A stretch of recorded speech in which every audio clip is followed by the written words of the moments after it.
y nos va a costar y nos vamos a ayudar unos a otros a superar eso. Pero no queremos que le vuelva a pasar a nadie más. En algunos casos se intentó a nivel individual ir más allá e intentar la vía de Estrasburgo sin ningún tipo de éxito. Hasta que pasaron unos años, bastantes años, incluso el juicio que nos condenaba a nosotros, ya en el año 97, estoy hablando, decidimos, unos cuantos de nosotros, 17 personas, intentar reabrir el caso de nuevo, aprovechando que la sentencia que nos condenaba permitía esta reapertura, ¿no? A pesar de abrir el caso, a pesar de pedir que se volviera a investigar, no se investigó absolutamente nada. Se volvió otra vez a archivar, tanto la audiencia provincial como posteriormente como un recurso de amparo en el Tribunal Constitucional. En ese momento es cuando nos planteamos llevar el caso a Estrasburgo, pensando con el convencimiento que teníamos entonces de que sencillamente no lo conseguiríamos llegar ni tan solo a que nos emitieran a trámite nuestra denuncia. La sorpresa en positivo fue que fue emitida a trámite y que años después, en el 2003, el Estado español estaba sentado en el banquillo de los acusados, acusado por la vulneración del artículo número 2 de la Convención contra la Tortura. En la vista oral, el abogado del Estado intentó convencer a los jueces, al Tribunal Internacional de Estrasburgo, que nuestras declaraciones, nuestras denuncias contra el Estado español, todas eran mentira, que todos eran relatos falsos y que lo hacíamos como unas órdenes que nosotros teníamos de nuestras organizaciones para denunciar torturas sistemáticamente y desprestigiar la policía y la Guardia Civil. Lo que es cierto es que en la vista oral de Estrasburgo quedó en evidencia la poca consistencia de la defensa del abogado del Estado español. No se había logrado absolutamente nada.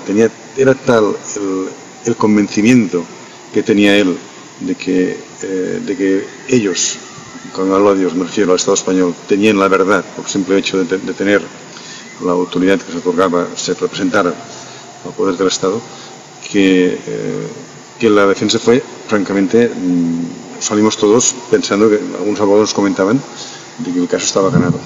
Nosotros no lo creíamos. De hecho, nos planteamos que haber llegado ya era una victoria.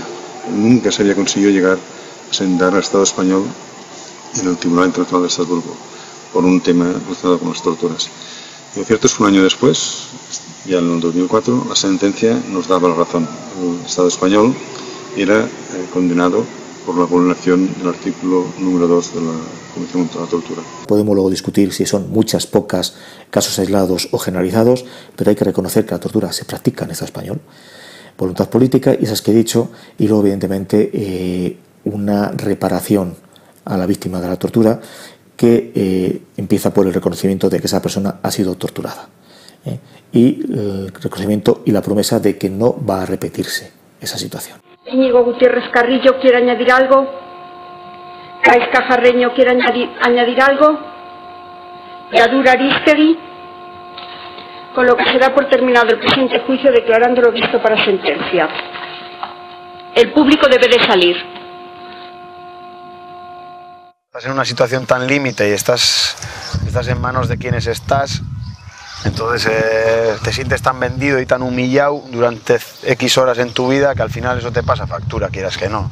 Entonces hay ciertos momentos que, aunque tú no lo pienses, pues te recuerda aquello. Entonces, quieras que no, pues hay momentos en los que pues se te da la vuelta esto y entonces es cuando sientes el miedo, la inseguridad o sin más, sentir el recuerdo de aquel solo ya como que te desequilibra un poco las emociones, ¿no? Sí, he cambiado. Yo creo que, o sea, no sé, ahora valoro las cosas de otra forma. Me gusta, por ejemplo, no me gusta estar con mucha gente a la vez. O sea, es algo que ha cambiado mi forma de ser. Luego me gusta la tranquilidad, o sea, no me gustan muchos los ruidos. Ahora sí que lo llevo un poco mejor, pero al principio cuando salí era lo que peor llevaba. Después de pasar yo por esa situación, o sea, intento no pensar, no darle vueltas. Por ejemplo, pues cuando de la noche a la mañana, pues eso, pues te enteras de que pues, otra persona cercana a tuya pues, pasa por esa situación de incomunicación, luego va a la cárcel, etcétera. O sea, intento no no echarme más peso encima. En Euskal Herria se tortura porque en un despacho alguien de la clase política ha decidido torturar, y se dejará de torturar cuando ese mismo despacho que ha decidido torturar decida que ya no le es útil y que por tanto se ha de acabar con la tortura y por tanto con la incomunicación. Organismos internacionales siguen resaltando, siguen subrayando todos estos espacios opacos, toda la impunidad que rodea a la cuestión de la tortura en el Estado español, y yo creo que pues, enfrentándonos a nuevos tiempos políticos, enfrentándonos a una situación que yo espero que sea distinta a la que hemos conocido en los últimos 30, 40, 50 años, el Estado empiece a reaccionar en la línea de que estas organizaciones internacionales le está recomendando. Porque ese libro se hará. El libro de la tortura se está haciendo en Argentina, se está haciendo en Chile, se está haciendo en Uruguay, se está haciendo en México, se hará en el Sáhara un día, se hará en Tíbet, se hará en otros muchos sitios. Y cuando nosotros tengamos nuestro libro de la tortura, mucha gente tendrá que explicar qué hizo y qué no hizo cuando estaba sucediendo. Porque se sabía que sucedía. La diferencia entre la tortura en Euskal Herria y en otros conflictos es que en Chile y en Argentina había una feroz dictadura que no permitía que se publicara nada, absolutamente nada sobre esto. Pero aquí ha habido la oportunidad de publicar, aquí ha habido medios de comunicación que han dado voz a los torturados. Y aquí ha habido organizaciones sociales que han hecho el trabajo en contra de la tortura. Por lo tanto, se sabía que se torturaba porque teníamos conocimiento de los testimonios de los torturados. En Argentina siempre se podrá alegar, es que yo nunca supe que eso sucedió porque la dictadura no permitía que se hablara ni se hiciera nada sobre esto. Aquí se han organizado mesas redondas, conferencias, congresos, debates, decálogos, ruedas de prensa, se han hecho más de 100, se habrán hecho en los últimos años para denunciar la tortura. Por lo tanto, algunos, cuando se haga el repaso, cuando se revisite la historia y se diga usted dónde estaba y usted qué hacía cuando había estas denuncias, no podrán alegar es que yo no tuve conocimiento de las denuncias, porque las denuncias se han hecho, las denuncias se han llegado a publicar en muchos, no en muchos, en algunos medios de comunicación han publicado muchas denuncias y algunos no podrán alegar es que yo no sabía que esto sucedía. En Euskal Herria se están dando, bueno, es evidente que hay un cambio político que está en marcha, que se están dando muchísimos pasos para lograr una resolución democrática o que pueda dar una solución democrática a este conflicto político que dura ya, pues, por desgracia, demasiados años, y en este sentido creemos que la tortura también ha de ser un elemento importante que se ha de tener en cuenta de cara a poder solucionar el conflicto, ¿no?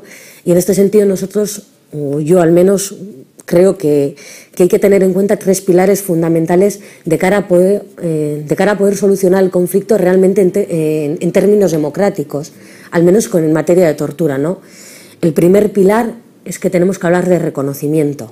Es decir, hay que reconocer que en este país se ha torturado, que a día de hoy, o hasta hace bien poco al menos, se sigue torturando y esperemos que eso no vuelva a pasar, pero hay que reconocer esas 10.000 personas que han sufrido torturas, que han denunciado torturas, ¿no? Y qué es lo que va a pasar con ellas, ¿no? Yo al menos creo que a este pueblo también se le debe esa parte de la memoria histórica que hasta ahora se le ha estado negando. En segundo lugar, habrá que hablar de ese pilar fundamental, que es cómo vamos a conseguir que se deje de torturar. Es decir, habrá que establecer medidas que vayan a garantizar que no se vaya a volver a torturar. Es decir, habrá que establecer medidas de prevención reales y efectivas, como puede ser el fin de la incomunicación, entre muchísimas otras, para garantizar que no vaya a haber una sola persona más que vaya a sufrir torturas. Y por último, el último pilar o el último bloque importante es el de la rehabilitación. Tendremos que hablar sobre cómo vamos a rehabilitar a todas esas personas, ¿no? A esas 10.000 personas. No solo es reconocer, no solamente es garantizarles que no se va a volver a torturar, sino qué ha pasado o qué va a pasar, ¿no? Con todas esas personas, ¿no? Y rehabilitación a nivel médico, a nivel físico, a nivel psicológico, pero también a nivel judicial. Y habrá que hablar en ese aspecto de una reparación para con todas esas personas, ¿no? Yo creo que son 3 pilares fundamentales y que en este nuevo tiempo y que en este nuevo cambio de ciclo que se está produciendo en Euskal Herria, creo que es algo de lo que se tiene que empezar a hablar desde ya mismo.